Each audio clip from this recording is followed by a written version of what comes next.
Necesitamos que los jóvenes entonces y los niños aprendan a pensar. Aprendan a pensar. ¿Y quién les puede enseñar entonces a pensar si el maestro está preparado solo para proveer información? ¿Qué hacer entonces? Ahí viene el porque ahí se tranca otra vez sí, el no, juego. se tranca. Esa situación es la que está viviendo República Dominicana ahora. Y mientras nosotros estemos pegando parches, no vamos a resolver el problema. Nosotros no podemos decir, bueno, necesitamos maestros ahora con capacidad con internet.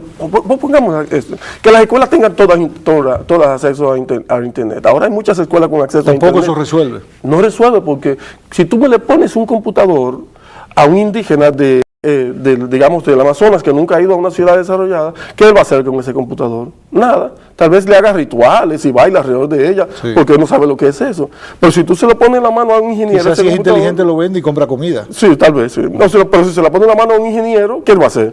Lo va a usar para hacerse más eficiente en su trabajo. Claro. Es decir, las máquinas no son la tecnología es el conocimiento y la capacidad de uso de ese conocimiento para resolver sus problemas. Entonces, yo poner computadores en las escuelas no me está resolviendo el problema. Lo primero que me resolvería el problema es yo tener, primero, los profesores entrenados para eso, y segundo, tener un sistema diseñado para que el profesor utilice esas capacidades que tiene infraestructura tecnológica que le provea el sistema para poder enseñar. Ninguna de las dos cosas existen.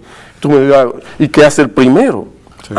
El problema es que no se puede resolver de la noche a la mañana, porque hay que atacar varias cosas al mismo tiempo. Tener maestros capacitados requiere tiempo por un lado, pero también requiere incentivo para eso, y requiere inversión, dinero también se requiere para eso. También los incentivos hay de diferentes tipos. No solamente el incentivo es económico, a veces el incentivo puede ser la presión. Si tú sabes que tú no tienes que cumplir requerimientos mínimos para poder tener un empleo, tú no vas a tratar de cumplir esos requerimientos mínimos, tú no vas a tratar de superarte. Pero si tú sabes que te van a poner una presión, que si tú no cumples determinadas condiciones de actualización y requerimientos mínimos de capacidad de enseñanza, y que te van a medir sobre eso, entonces tú haces lo posible por tu actualizarte y por tu mejorar.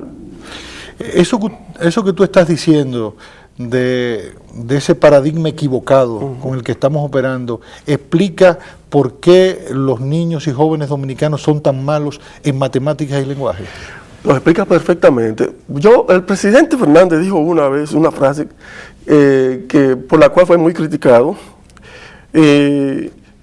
e incluso a mí me da risa. Permíteme adivinar, la conceptualización. Sí, el problema de la conceptualización. Sí. En República Dominicana hay un problema gravísimo ahora mismo.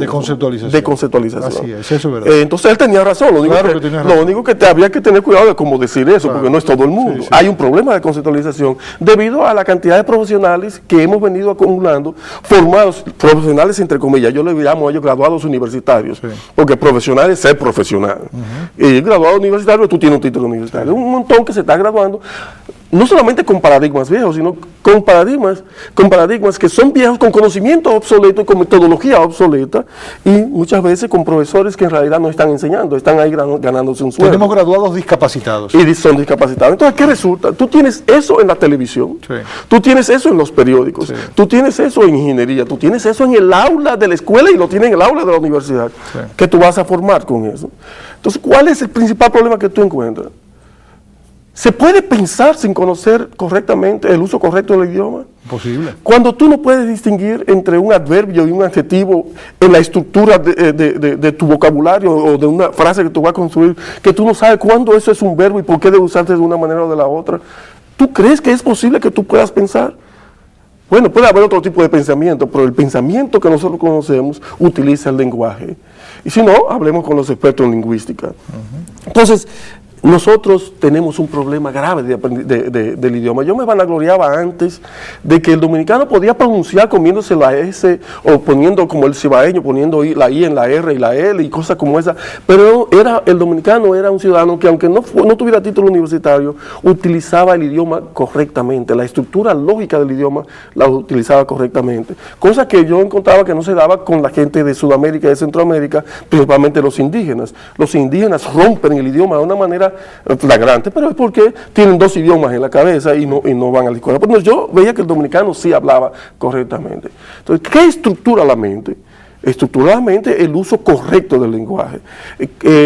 Ahora el estudiante, tú agarras una persona graduada y tú le usas la palabra etimología y él no sabe lo que significa. Él no sabe, nunca le enseñaron etimología de las palabras. Yo tengo una hija graduada de psicología. Pero quizá lo grave no es que no sepa lo que significa etimología, sino que no conozca la etimología de las palabras. Exacto, así que ambas cosas son graves. Sí. Yo tengo una hija graduada de psicología, graduada ella con excelentes notas. No quiero permitirle que vaya a hablar mal de su hija. No voy a hablar más de ella, pero ella tuvo que aprender a hacer etimología correctamente después que se graduó de la universidad. Tú sabes lo que es que un estudiante pase por el bachillerato y nunca le enseñaron etimología. Sí. Que esa persona no sabe que hay un grupo que hay lo que se llama prefijos, raíces, sufijos, y no saber que los prefijos de nosotros y las raíces de nosotros son griegas y latinas, y qué significado tiene cada una de ellas para construir una palabra. No son capaces ni siquiera de construir, porque nosotros somos capaces de construir cualquier neologismo que querramos, solamente poniendo las raíces, los prefijos, los sufijos que nosotros tenemos que poner para que tengamos una palabra con sentido, aunque sea nueva. Y si se van a estudiar un idioma como el ruso, ahí van a morir, porque ahí todas las palabras son construidas. Igual que en alemán. Exacto, entonces ahí tendrían problemas porque no tienen el sentido de cómo se construye una palabra. Entonces yo recuerdo cuando yo daba clase en Estados Unidos en la universidad, en mi primera clase yo quería ver cómo los estudiantes pensaban, si entendían el idioma. Yo le preguntaba a ellos que me definieran la palabra materia. ¿Estudiantes de qué eran? Estudiantes universitarios, primer semestre. Primer semestre. Y agarraba, yo pasaba 30 estudiantes uno detrás de otro y no sabían lo que era materia. O sea, ellos me podían recitar lo que había en el libro, pero no sabían conceptualmente lo que estaba diciendo. Entonces eso te indica que eran papagayos. Sí. Yo estoy hablando de Estados Unidos. Imagínate aquí ahora mismo la cantidad de papagayos que tenemos.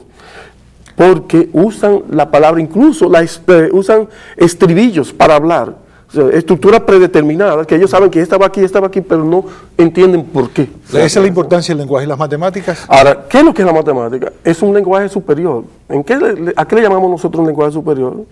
Es un lenguaje donde estructuras lógicas complejas se suman para crear conceptos lógicos que son desde el punto de vista silogísticos simples, pero que detrás tienen un montón de conceptos lógicos interconectados.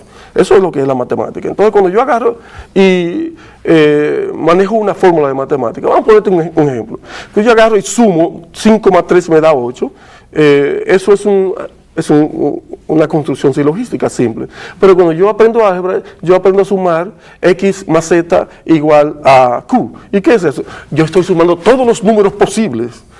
Yo estoy ahí entonces generalizando una operación lógica. Bueno, pues yo puedo ir subiendo más allá, entonces puedo hacer al mismo tiempo un número infinito de operaciones en una sola operación, por ejemplo la integral. Cuando yo hago una integral, yo estoy sumando un número infinito de factores y lo hago en una sola simple operación. Es decir, la matemática es un lenguaje que nos permite a nosotros pensar a una gigantesca velocidad. Entonces, ya nos quedan unos cuantos segundos. Esta primera conversación, que yo propongo que sea de 3 o de 4 partes, ha derivado en algo, ¿verdad?, que estamos hablando del lenguaje y de las matemáticas, y no hemos vuelto al paradigma. Pero para terminar, entonces, si la enseñanza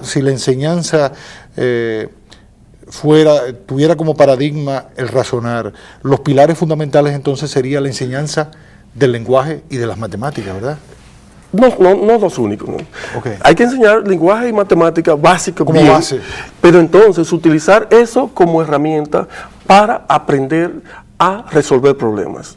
Resolver problemas no significa resolver problemas de matemática, a resolver problemas de la realidad. Yo tengo un problema real, pertinente, que me atañe ahí afuera en la sociedad. Entonces, ¿cómo yo enfrento ese problema? Okay. Enseñarte a usar la cabeza para enfrentar ese problema primero, y segundo, enseñarte a buscar la información que tú necesitas para resolver ese problema en todos los medios que te permiten, que te dan esa información por un lado, y además, cómo yo, después que yo busco información, cómo yo escarbo en toda esa información y descarto la que no es pertinente, y la que es pertinente agarro y la afino y la ensamblo para que me dé respuesta a lo que yo busco. Eso es lo que debe ser enseñado. Como ustedes habrán podido apreciar, este es un tema muy vasto, que definitivamente, por más que lo he intentado, y lo ha intentado también Diógenes, pues no podemos brindar toda la panorámica que se requiere, que necesita usted, de manera que yo quiero comprometerte, Diógenes, no sé si quiero abuso de ti, de que volvamos el próximo lunes o cualquier otro día de la semana que viene a seguir conversando sobre este tema.